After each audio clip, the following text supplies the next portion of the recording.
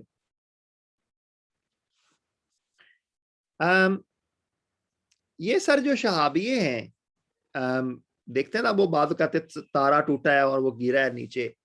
اس کی ایک تو سائنٹیفک ہے نا ایکسپلینیشن جو ہم نے کتابوں کے اندر پڑھی ہے، لیکن جو اللہ تعالیٰ ہے کہ اس کی ایکسپلینیشن دیتے ہیں وہ کیا ہے؟ کوئی بندہ مائک انمیوٹ کر کے بتائے نا، تھوڑا انٹریکٹ کریں. آج آپ لوگ تھوڑے ڈھیلے ہیں سارے، لاک ڈاؤن کھلنے کا نقصان ہو رہا ہے. ماجد بھائی،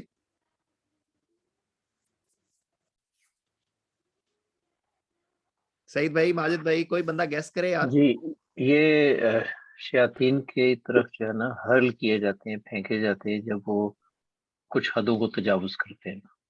بالکل exactly. Thank you very much Ammar بھائی.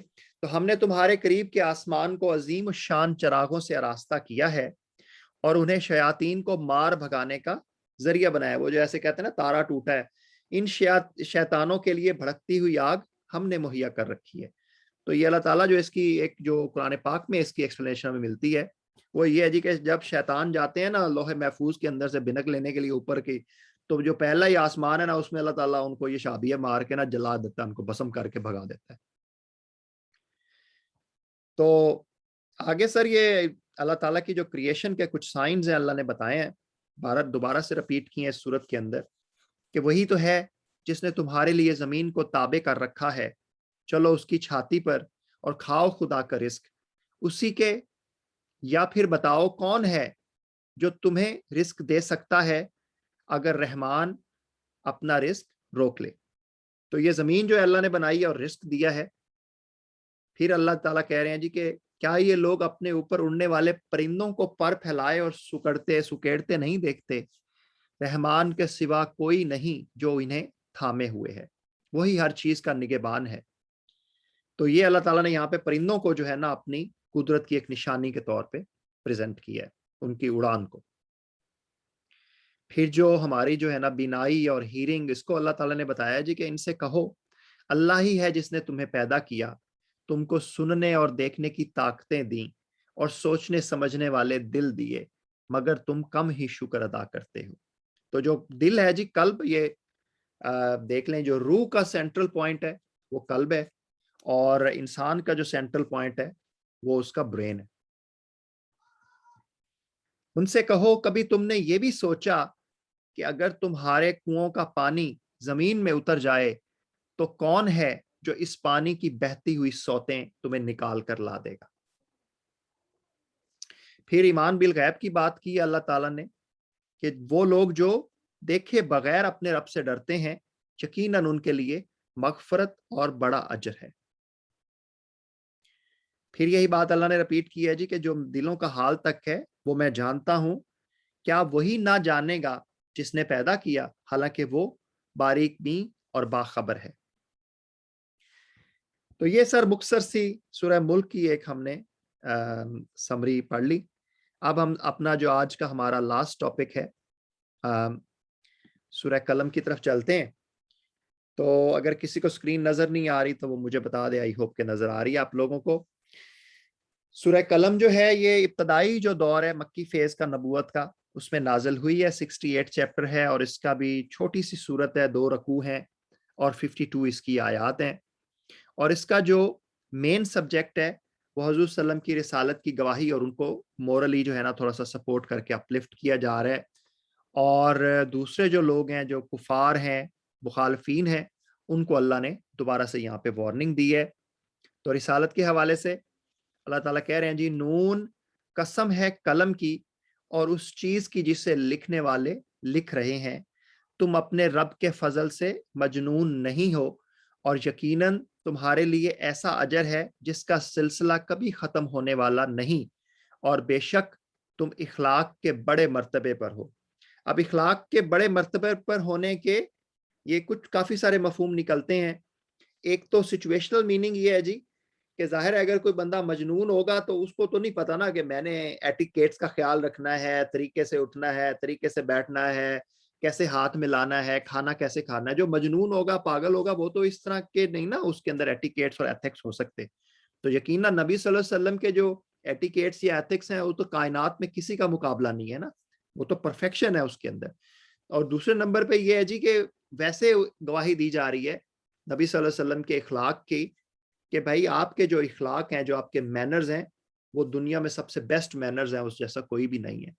اور حضرت عائشہ رضی اللہ تعالی عنہ کی ایک حدیث بھی ہے, انہوں نے بیان کیا کہ نبی صلی اللہ علیہ وسلم کے جو ہیں اخلاق وہ ایگزیکٹلی وہی ہیں جو قرآن پاک ہے. تو وہ ظاہر ہے حضور صلی اللہ علیہ وسلم کی جو ساری لائف ہے وہ قرآن پاک کی پریکٹیکل فارم ہے, تو اس لیے وہ تو بیسٹ بک ہے, اور ان کے اخلاق بھی, ان کی جو پریکٹیکلٹی ہوگی وہ بھی بیسٹ ہوگی. تو یہ سر ایک سائیکالوجی جو ہے نا یہاں پہ اللہ نے بتائی ہے. بہت ساری دفعہ جو مخالفین ہوتے ہیں نا, ان کی سائیکالوجی کیا ہوتی ہے, وہ یہ ہوتی ہے جی, آیت نمبر 9 میں اللہ تعالیٰ فرماتے ہیں کہ یہ تو چاہتے ہیں کہ کچھ تم مداحنت کرو, یعنی کچھ تم لو نا ڈھیلے پڑ جاؤ, تو یہ بھی کچھ مداحنت, تو کچھ یہ بھی ریلیکس ہو جائیں گے. ٹھیک ہے نا. تو وہ کہتے تھے نا, وہ قل یا ایھا الکافرون کے اندر بھی اسی چیز کو ریفلیکٹ کیا گیا ہے کہ بھائی آپ ہمارے خداؤں کی عبادت کر لیں, ہم آپ کے خداؤں کی عبادت کر لیتے ہیں. تو وہ بیسیکلی اپوننٹس جو ہوتے ہیں مینی اے ٹائمز ان کی سائیکالوجی یہ ہوتی ہے, اس کے مطابق جو ہے نا وہ آپ کو ٹیکل کرنا چاہ رہے ہوتے ہیں. تو یہ جو بری بری کچھ کوالٹیز ہیں نا جی, یہ بتائی گئی ہیں کسی شخص کے اندر کہ کیا ہو سکتی ہیں. ہرگز نہ دبو کسی ایسے شخص سے جو بہت قسمیں کھانے والا بے وقت آدمی ہے. یہ تانے قسمیں کھانے والے لوگ ہوتے ہیں نا, یہ بڑے بے وقت ہوتے ہیں, اللہ تعالیٰ ان کو بے وقت کہہ رہا ہے. تانے دیتا ہے, چگلیاں کھاتا پھرتا ہے, بھلائی سے روکتا ہے, ظلم و زیادتی میں حد سے گزر جانے والا ہے, سخت بد اعمال ہے, جفاکار ہے, اور ان سب عیوب کے ساتھ بد اصل ہے, اس بنا پر کہ وہ بہت مال و اولاد رکھتا ہے. جب ہماری آیات اس کو سنائی جاتی ہیں تو کہتا ہے یہ تو اگلے وقتوں کے افسانے ہیں, ان قریب ہم اس کی سونڈ پر داغ لگائیں گے, اس کی ناک کے اوپر جو ہے نا ہم اس کی ناک رگڑوائیں گے, کالی کریں گے. تو ایک تو اس کا سچویشنل میننگ کے حوالے سے کہا جاتا ہے جی, یہ ولید بن مغیرہ جو تھا اس کے بارے میں یہ بتایا جا رہا ہے کہ بھائی اس سے امپریس ہونے کی یا اس سے کوئی کرنے کی ضرورت, اس سے دبنے کی ضرورت نہیں ہے. اور جو اس کا ایک یونیورسل میننگ ہے وہ بتایا جا رہا ہے جی کہ جو بھی شخص قسمیں کھانے والے ہوتے ہیں, چگلیاں کھاتے ہیں, ظلم و زیادتی میں حد سے بڑھ جاتے ہیں, یہ لوگ جو ہے نا بڑے بد اصل قسم کے لوگ ہوتے ہیں, ان سے گھبرانے کی ضرورت نہیں ہے. اور مال و دولت کے تنتنے پہ جو لوگ زیادہ شور مچاتے ہیں نا, ان سے بھی گھبرانے کی ضرورت نہیں ہے. یہ ولید بن مغیرہ کی بات ہو رہی ہے. تو باقی اللہ نے یہاں پہ جو ہے وہ کفار کو وارننگ دی ہے جی, اور اس کے لیے ایک ایگزامپل دی ہے آیات نمبر 27 سے 25 کے درمیان کہ ہم نے ان اہل مکہ کو اسی طرح آزمائش میں ڈالا ہے جس طرح ایک باغ کے مالکوں کو آزمائش میں ڈالا تھا, جب انہوں نے قسم کھائی کہ صبح سویرے ضرور اپنے باغ کے پھل توڑیں گے, اور وہ کوئی استثناء نہیں کر رہے تھے. رات کو وہ سوئے پڑے تھے, یعنی کہ انہوں نے یہ سوچ لیا تھا کہ ہم یہ صبح جا کے اپنے باغ جو ہے نا اس میں سے پھل توڑیں گے, انشاءاللہ کہے بغیر یا اللہ کی ذات کو یاد کیے بغیر. رات کو وہ سوئے پڑے تھے کہ تمہارے رب کی طرف سے ایک بلا اس باغ پر پھر گئی, اور اس کا ایسا حال ہو گیا جیسے کئی کٹی ہوئی فصل ہو. صبح ان لوگوں نے ایک دوسرے کو پکارا کہ اگر پھل توڑنے ہیں تو سویرے سویرے اپنی کھیتی کی طرف چل نکلو. چنانچہ وہ چل پڑے اور آپس میں چپ کے کہتے جاتے کہ آج کوئی مسکین تمہارے باغ میں نہ آنے پائے. وہ کچھ نہ دینے کا فیصلہ کیے ہوئے صبح سویرے جلدی اس طرح وہاں گئے جیسے کہ وہ پھل توڑنے پر قادر ہیں, مگر جب باغ کو دیکھا تو کہنے لگے راستہ بھول گئے. تو دو چیزیں یہاں پہ اللہ نے ریفلیکٹ کی ہیں جی. باغ کو اللہ نے برباد اس لیے کیا, ایک تو اس لیے کہ انہوں نے اللہ کی جو قدرت ہے اس کا انکار کر دیا, انہوں نے سمجھا جی کہ ہم ہی ہر چیز پر قادر ہیں, اور دوسرا انہوں نے مسکین کو کھانا کھلانے یا مسکین کو حصہ دینے کا انکار کیا.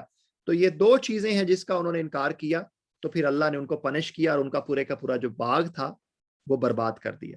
تو یہ دونوں بڑے امپورٹنٹ پوائنٹس ہیں جو پہ ہمارے لیے لرننگ کے لیے یہاں پہ اللہ تعالیٰ نے بتائے ہیں.